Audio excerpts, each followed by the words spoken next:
नमस्कार, जोहार। झारखंड का एकमात्र सरकारी न्यूज चैनल क्लीन न्यूज में आपका स्वागत है।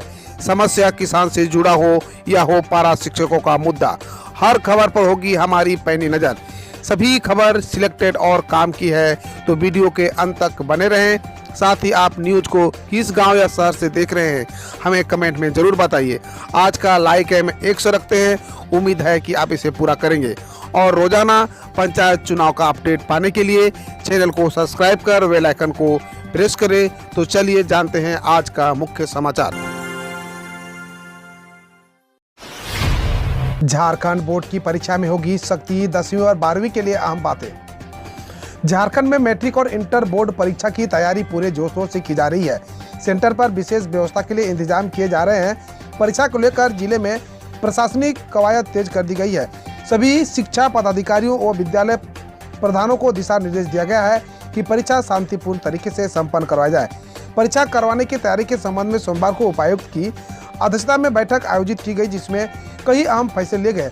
परीक्षा के सफल संचालन को लेकर जिला शिक्षा पदाधिकारी अरविंद विजय बिलुंग ने झारखंड एकेडमिक काउंसिल द्वारा जारी निर्देशों की जानकारी दी।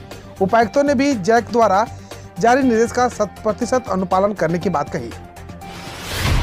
सीएम हेमंत सोरेन के मंत्री ने कहा, झारखंड में लागू रहेगा 1932 का खतियान। झारखंड में स्थानीय नीति का विवाद काफी पुराना है, जिसे स्थानीय माना जाए, इसे लेकर सरकार व विपक्ष के बीच हमेशा बहस चलती रही है। स्थानीय भाषा का मुद्दा उठा तो एक बार फिर 1932 खतियान पर सियासत तेज हो गई। झारखंड में जिस तरह से भाषा विवाद गहराते जा रहे हैं, इससे कई तरह के सवाल उठने लगे हैं। वहीं इधर 1932 के खतियान और स्थानीय नीति की मांग भी तेज हो गई है। प्रशासनिक सुधार और राजभाषा विभाग की ओर से 24 दिसंबर को भाषा को लेकर एक लिस्ट जारी की गई है। हाथियों के नुकसान पर 4 लाख के बजाय 6,50,000 मुआवजा देने का हुआ खुलासा। झारखंड में हाथियों से जानमाल की क्षति पर मुआवजा वृद्धि का प्रस्ताव सरकार के पास विचाराधीन है। बजट सत्र के दौरान कांग्रेस विधायक नमन विक्सल कोंगाडी के सवाल पर जवाब देते हुए विभागीय मंत्री चंपई सोरेन ने हाथी के द्वारा लोगों की मौत पर 4 लाख के बजाय 6,50,000 मुआवजा देने के प्रस्ताव का खुलासा किया है। वहीं मकान के क्षतिग्रस्त की राशि भी 40,000 से बढ़ाकर 65,000 करने की बात कही है। झारखंड में होली पर शराब की तस्करी बढ़ी, एक आरोपी शराब के साथ अरेस्ट, बिहार ले जाने की तैयारी। होली का त्यौहार नजदीक है, ऐसे में पड़ोसी राज्य बिहार में झारखंड के कोडरमा के रास्ते शराब की तस्करी तेज हो गई है। तस्करों ने रेलवे को भी अपना रास्ता बना लिया है। हालांकि तस्करी रोकने के लिए आरपीएफ भी सतर्क है। आरपीएफ ने पिछले 24 घंटे में अवैध शराब की 3 अलग अलग खेप बरामद की है। साथ ही एक आरोपी को गिरफ्तार भी की है। सफलता पाई है। यह सफलता आरपीएफ के द्वारा इन दिनों चलाए जा रहे विशेष अभियान के दौरान ऑपरेशन सतर्क के दौरान मिली है। होली के दिन कैसा रहेगा मौसम का मिजाज, मौसम विभाग का क्या है पूर्वानुमान। होली के दिन राजधानी रांची सहित झारखंड के कई जिलों में आंशिक बादल छाए रहेंगे, बारिश का अनुमान नहीं है। मौसम विभाग ने अपने पूर्वानुमान में बताया कि 16 मार्च को मौसम शुष्क रहेगा और आसमान साफ रहेगा। आसमान में हल्के बादल छाए रह सकते हैं। यह स्थिति 20 मार्च तक संभव है। इस दौरान अधिकतम और न्यूनतम तापमान बढ़ सकता है।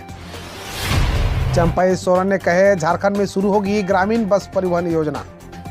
विधानसभा से मंगलवार को परिवहन विभाग के लिए वित्तीय वर्ष 2022-23 की 261 करोड़ रुपए की अनुदान मांग ध्वनि मत से पारित हुई। विपक्ष ने सरकार के जवाब का बहिष्कार किया। विपक्ष के कटौती प्रस्ताव का जवाब देते हुए परिवहन मंत्री चंपई सोरेन ने कहा कि ग्रामीणों को आवागमन की असुविधा नहीं हो, इसके लिए सरकार ग्रामीण बस परिवहन योजना शुरू करने जा रही है। इस योजना के लिए अब तक 636 मार्ग अधिसूचित किए गए हैं। कहा है कि मुख्यमंत्री हेमंत सोरेन के दिशा निर्देश पर बहुत जल्द इस योजना पर काम शुरू हो जाएगा और सरकार ग्रामीण जनता को शहर से जोड़ने के लिए अत्याधुनिक बस सेवा की शुरुआत करेगी। रामगढ़ में आदर्श पंचायत के रूप में किया गया चाडी पंचायत का चयन। गोला प्रखंड के पंचायत भवन चाडी के सभागार में मंगलवार को पंचायत प्रतिनिधियों और ग्रामीणों की बैठक हुई। बैठक की अध्यक्षता पंचायत की मुखिया ताज बीबी ने किया। बैठक में सांसद प्रतिनिधि सह पंचायत के उप मुखिया विजय कुमार ओझा शामिल रहे। संचालन पंचायत सेवक जीवन महतो ने किया। होली व शब-ए बारात में डीजे पर रहेगी पाबंदी। हनवारा थाना परिसर में मंगलवार को होली एवं शब-ए बारात पर्व शांति एवं सौहार्दपूर्ण वातावरण में मनाने को लेकर शांति समिति की बैठक थाना प्रभारी दीपक कुमार सिन्हा की अध्यक्षता में हुई। बैठक में क्षेत्र के दर्जनों जनप्रतिनिधि, बुद्धिजीवी एवं गणमान्य उपस्थित हुए, जहां थाना प्रभारी दीपक कुमार सिन्हा ने उपस्थित लोगों से दोनों पर्व शांतिपूर्ण माहौल में मनाने को लेकर बारी बारी से राय ली। बैठक को संबोधित करते हुए थाना प्रभारी दीपक कुमार सिन्हा ने कहा कि सरकार द्वारा दिए गए निर्देश का आलोक में दोनों पर्व मनाना है। किसी भी परिस्थिति में जबरन किसी को रंग या अबीर गुलाल नहीं लगाना है। साथ ही निर्देश में कहा गया है कि अपने परिवार सदस्यों के साथ पर्व को मनाएं। अगर किसी प्रकार की कोई अनचले युवक द्वारा व्यवधान उत्पन्न किया जाता है तो तुरंत इसकी सूचना प्रशासन को दें। भारत ने अफगानिस्तान को 2000 मीट्रिक टन गेहूं की चौथी खेप भेजी। विदेश मंत्रालय ने मंगलवार को बताया कि अफगानिस्तान के लिए मानवीय सहायता के रूप में 2000 मीट्रिक टन गेहूं की चौथी खेप रवाना की गई। भारत ने अटारी बाघा बॉर्डर के जरिए अफगानिस्तान को यह मदद भेजी है। वहीं विदेश मंत्रालय के प्रवक्ता अरिदम बागची और मुताबिक भारत ने अफगानिस्तान को अब तक कुल 8000 मीट्रिक टन गेहूं भेजा है। हिजाब के बैन पर हेमा मालिनी ने कही स्कूलों में ड्रेस कोड होना चाहिए। बीजेपी सांसद हेमा मालिनी ने हिजाब विवाद पर कर्नाटक हाईकोर्ट के फैसले पर कहा कि स्कूलों में ड्रेस कोड का पालन किया जाना चाहिए और इसमें धर्म के बीच में नहीं आना चाहिए। उन्होंने कहा कि अन्य संस्थानों या कार्यस्थलों पर हिजाब पर नए प्रतिबंध की जरूरत नहीं है। गौरतलब है कि हाईकोर्ट ने स्कूलों में हिजाब पहनने पर प्रतिबंध को बरकरार रखा है। सरकार ने 12 से 14 वर्ष के बच्चों के लिए कोविड-19 टीकाकरण को लेकर जारी किया दिशा निर्देश। केंद्र सरकार ने 12 से 14 साल के बच्चों के लिए बुधवार से शुरू हो रहे कोविड-19 टीकाकरण को लेकर दिशा निर्देश जारी किया है। इस आयु वर्ग के बच्चों को सिर्फ कोर्बेवैक्स वैक्सीन की 2 डोज 28 दिन के अंतराल पर लगाई जाएगी। ऑनलाइन पंजीयन 16 मार्च को सुबह 9 बजे से या ऑनलाइन वॉक इन जरिए टीकाकरण करवाया जा सकता है। हम इसे सुप्रीम कोर्ट में चुनौती देंगे। हिजाब पर कर्नाटक एचपी के फैसले पर छात्राओं के वकील। वरिष्ठ वकील AM डार ने हिजाब पर प्रतिबंध बरकरार रखने के कर्नाटक हाईकोर्ट के निर्णय को गलत फैसला बताया है। स्कूल कॉलेजों में हिजाब पहनने की अनुमति देने की मांग करने वाले याचिकाकर्ता छात्राओं के वकील डॉर ने कहा, हम सुप्रीम कोर्ट में इस फैसले को चुनौती देंगे। वहीं उन्होंने हिजाब पहनने को इस्लाम के अंतर्गत अनिवार्य धार्मिक प्रथा बताया है। अभिव्यक्ति की आजादी के झंडे लेकर चलने वाले लोग बौखलाए हुए हैं। द कश्मीर फाइल पर PM। प्रधानमंत्री नरेंद्र मोदी ने मंगलवार को बीजेपी संसदीय समिति की बैठक में फिल्म द कश्मीर फाइल्स को लेकर कहा कि अभिव्यक्ति की आजादी के झंडे लेकर चलने वालों की पूरी जमात पिछले 5-6 दिनों से बौखलाई हुई है। उन्होंने कहा कि तथ्यों के आधार पर विवेचना करने की बजाय फिल्म को बदनाम करने के लिए अभियान चलाया जा रहा है। बेहद निराशाजनक है कर्नाटक SC के हिजाब को लेकर फैसले पर महबूबा मुफ्ती। PDP प्रमुख महबूबा मुफ्ती ने हिजाब विवाद पर कर्नाटक हाईकोर्ट के फैसले को बेहद निराशाजनक बताया।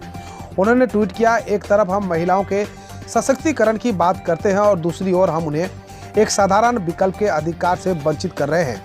बकौल महबूबा, यह सिर्फ धर्म के बारे में नहीं बल्कि चुनने की स्वतंत्रता के बारे में है। कौन है पंजाब के सबसे अधिक व सबसे कम संपत्ति वाले नवनिर्वाचित विधायक? Association for the democratic reforms मुताबिक पंजाब के 74% नवनिर्वाचित विधायक करोड़पति हैं। कुलवंत सिंह जो आपके 238 करोड़, राणा गुरप्रीत सिंह कांग्रेस के 125 करोड़ और अमन अरोड़ा आपके 95 करोड़ सबसे अधिक संपत्ति वाले, जबकि नरिंदर पाल सिंह आपके 18,370 और नरिंदर कौर महाराज आपके 24,409 और लाभ सिंह उगोके पंजाब के 3 लाख सबसे कम संपत्ति वाले नवनिर्वाचित विधायक हैं। संसद में सिंधिया ने कहा, घरेलू हवाई यात्रा यातायात कोविड-19 के पूर्व स्तर पर पहुंचने के करीब। केंद्रीय मंत्री ज्योतिरादित्य सिंधिया ने सोमवार को राज्यसभा में बताया कि भारी नुकसान झेलने के बाद नागरिक उड्डयन उद्योग कोविड-19 के पूर्व स्तर पर पहुंचने के करीब है। उन्होंने कहा, मुझे यह बताते हुए प्रसन्नता हो रही है कि हम प्रतिदिन लगभग 3,80,000 यात्रियों की संख्या तक पहुंचा गए हैं। बकौल सिंधिया, पूर्व महामारी घरेलू हवाई यात्री यातायात लगभग 4 लाख यात्रियों को करीब था। टेस्ट में प्लेयर ऑफ द सीरीज का अवार्ड जीतने वाले पहले भारतीय विकेट कीपर बने पंत। ऋषभ पंत टेस्ट क्रिकेट में प्लेयर ऑफ द सीरीज का अवार्ड जीतने वाले पहले भारतीय विकेट कीपर बल्लेबाज बन गए हैं। उन्होंने श्रीलंका के खिलाफ 2 मैचों की टेस्ट सीरीज में 185 रन बनाए, जिसके लिए उन्हें प्लेयर ऑफ द सीरीज चुना गया। सीरीज में उनका बल्लेबाजी औसत 61.66 और स्ट्राइक रेट 120.12 रहा। उन्होंने 5 कैच पकड़े, 3 स्टंप की। दिल्ली दंगा मामले में उमर खालिद की जमानत पर आदेश अब 21 मार्च को। दिल्ली दंगों की साजिश के मामले में आरोपी उमर खालिद की जमानत याचिका पर फैसला दिल्ली की एक अदालत ने 21 मार्च के लिए टाल दिया है। दरअसल कक्कड़दुमा कोर्ट ने 3 मार्च को अपना फैसला सुरक्षित रखा था। गौरतलब है कि उमर को दंगों में कथित संलिप्तता के लिए यूपीए के तहत 13 सितंबर 2020 को गिरफ्तार किया गया था।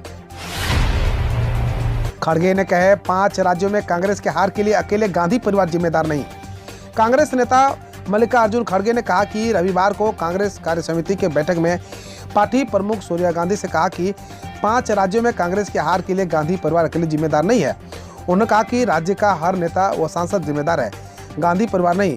बकौल खड़गे, हमने उन पर अपना विश्वास जताया, इस्तीफे का कोई सवाल नहीं है। अनुराग ठाकुर ने कहा चुनाव हारे कैसे जाते हैं, यह कांग्रेस से सीखना चाहिए। केंद्रीय मंत्री अनुराग ठाकुर ने राजस्थान के मुख्यमंत्री अशोक गहलोत के राहुल गांधी के कांग्रेस अध्यक्ष बनना चाहिए बयान पर कहा कि चुनाव कैसे हारे, यह कांग्रेस पार्टी से सीखना चाहिए। दरअसल 5 राज्यों के विधानसभा चुनाव में हार की समीक्षा के लिए हुई CWUC की बैठक के बाद गहलोत ने कहा था कांग्रेस ही एकता के लिए गांधी परिवार महत्वपूर्ण है। हम रोज ऐसे ही न्यूज लाते रहेंगे, तो यदि आपने अभी तक क्लीन न्यूज को सब्सक्राइब नहीं किया है तो पहले फटाफट सब्सक्राइब कर लें, साथ ही बेल आइकन को दबा दें ताकि कोई अपडेट मिस ना हो।